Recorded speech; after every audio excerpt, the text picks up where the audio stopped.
Nama saya Abdul Latif dari Papua, Sorong.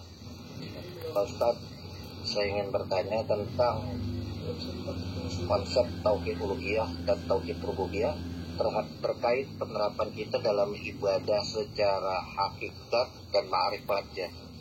Terima kasih. Assalamualaikum warahmatullahi wabarakatuh.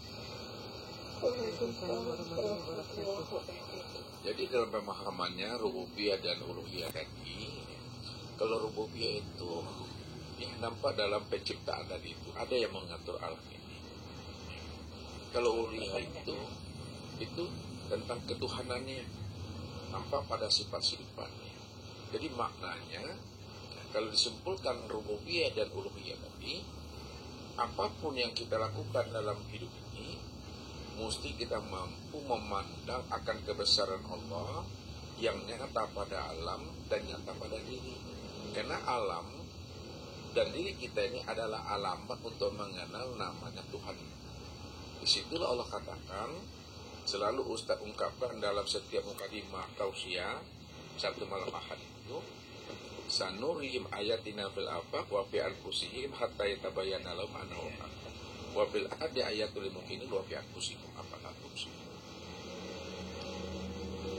Kami telah memperlihatkan tanda-tanda wujud kebesaran kami pada sekalian alam dan juga pada dirimu, sehingga dirimu benar-benar mampu melihat dan menyaksikan akan wujud kami yang nyata pada sekalian alam, bahkan lebih nyata lagi daripada diri. Jadi tauhid namanya rububiyah itu kita mesti mampu memandang akan kesempurnaan kebesaran Allah yang sudah wujud dan nyata pada alam dan pada diri. Bahasa hakikatnya alam dan diri kita ini alamat untuk berlikoh bermusahatnya. Makanya yang dikatakan alam itu adalah alamat untuk mengenal Tuhan yang sudah wujud nyata pada alam dan nyata pada diri. Sampai-sampai Allah mengatakan, awalam yatafakkaru fi anfusihim balil insanu ala nafsihi basira. Kenapa tidak kamu gunakan kecerdasan rohani akal pikirmu untuk memikirkan ya dari mana asal kejadian dirimu, siapa yang menciptakan dirimu, siapa yang memandang pada dirimu, siapa yang hidup pada dirimu. Makanya alam dan diri ini adalah alamat untuk memahami siapa sebenarnya yang menjadikan alam, siapa sebenarnya yang menjadikan diri, siapa sebenarnya rahasia alam dan diri itu. Rahasia alam dan diri itu tiada lain adalah Allah itu sendiri. Kenapa? Karena Allah menjelaskan tentang ketunggalan dan keahadan dirinya yang sebenarnya. Qul huwallahu ahad. Disitulah duduk tauhid uluhiyah itu. Katakanlah bahwa Allah itu Esa, Ahad, dan Tunggal. Kalaulah Allah itu Ahad, Esa, dan Tunggal, kalaulah boleh Ustaz bertanya kepada Bapak Ibu semua nih, adakah memangnya yang wujud selain Allah? Kalau ada yang wujud selain Allah, berarti telah ada dua Tuhan, telah ada dua wujud. Lalu Allah itu belum dikatakan Ahad. Kalau Allah itu Ahad, tentu tidak ada yang wujud selain Allah. Kalau tidak ada yang wujud selain Allah, lalu alam dan diri kita ini siapa? Maka alam dan diri kita ini, inilah yang dikatakan namanya Ainullah. Ini yang disebut namanya wujudullah. Ini yang dikatakan namanya hakikatullah. Wujudullah, Ainullah, dan hakikatullah itu kalau disempurnakan pemahamannya dengan bahasa syariatnya, bahwa alam dan diri kita ini inilah yang disebut namanya kenyataan untuk memandang kezohiran diri Allah. Jadi Allah menjelaskan dirinya, Allah nurus samawati wal ardh. Allah itu adalah nur langit dan bumi. Lalu apa makna sebenarnya Allah itu cahaya langit dan bumi? Kalau dalam terjemah Allah itu cahaya langit dan bumi. Kalau maknanya tak boleh kita menerjemahkan nur itu dengan cahaya. Kalau dibilang nanti nur itu cahaya, nanti terpikir hitam kah, putih kah, kuning kah, atau merah. Jadi ambil makna hakikatnya Allah nur samawati wal ard. Nur itu maknanya terang.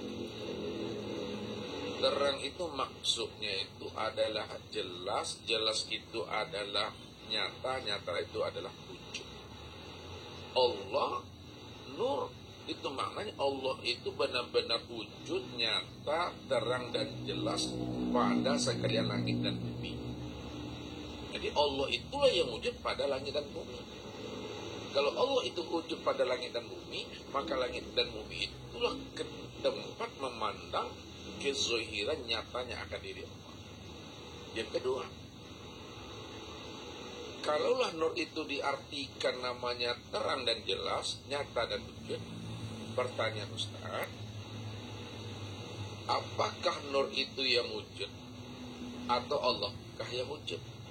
Apakah nur itu yang terang? Apakah Allah itu yang terang? Apakah nur itu yang nyata atau apakah Allah itu yang nyata? Jadi sebenarnya bukan nur itu yang terang, bukan nur itu yang jelas, bukan nur itu yang nyata, dan bukan nur itu pula yang wujud. Yang wujud, yang nyata, yang terang, yang jelas itu bukan nur, akan tetapi Allah. Karena Allah itu wujud, nyata, terang, dan jelas, maka dikatakanlah Allah itu nur. Nyatanya Allah tadi, wujudnya Allah tadi, nurnya Allah itu sudah nyata pada langit dan bumi. Maka langit dan bumi itulah yang dikatakan tajalli untuk memandang nyatanya akan dirinya. Maka tauhid rububiyah itu memandang kepada yang menciptakan alam ini, yang mengatur alam. Nah, turun jadi syariatnya. Kalau uluhiyah, itulah ketuhanan tadi. Bahwa langit dan bumi itu nyatanya wujud Allah. Tempat memandang sempurna nyatanya wujud Allah pada alam. Akan tetapi kesempurnaan nyatanya wujud Allah pada alam diperhalus lagi, sempurnalah dia pada diri kita. Jadi cara menyatukan aja lagi Pak, memahaminya. Jadi kalau disimpulkan dari apa yang kita pahami ini, sebenarnya yang membagi itu sebenarnya ada ulama-ulama, ya. Ada namanya tauhid rububiyah, ada namanya tauhid uluhiyah, ada tauhid asma wa sifat. Sebenarnya tauhid itu ya satu aja. Tauhid itu hanyalah esanya diri Allah sebenar-benarnya. Nah, kalau ditanyakan lagi, perlukah kita mentauhidkan Allah? Karena Allah itu sudah esa. Kalau Allah itu telah esa, ya, apalah yang mau diesakan? Jadi kalau dijawab, Allah tak perlu mengesahkan dirinya. Yang mengesahkan dirinya bukanlah dia, yang mengesahkan dirinya itu adalah hamba tadi. Supaya jangan sampai ada wujud yang lain, diri yang lain dalam pandangan hati kita yang mampu memberi berkah tadi. Maka hilangkanlah segala yang wujud, maka nyatakanlah Allah lah sebenar-benarnya yang wujud dan nyata. Jadi itu pandangan hati kita dulu, ingin ikutkan bahwa segala yang wujud dan segala yang ada hakikatnya tidak ada, yang ada itu hanya Allah SWT. Disitulah dikatakan dialah segala-galanya dan segala-galanya itulah nyatanya akan diri kita. Nah, itu duduknya uluhiyah, memahami cuman dia satu-satunya, nggak ada yang lain. Itu Pak.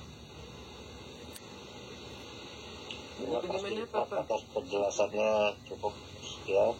Assalamualaikum warahmatullahi wabarakatuh.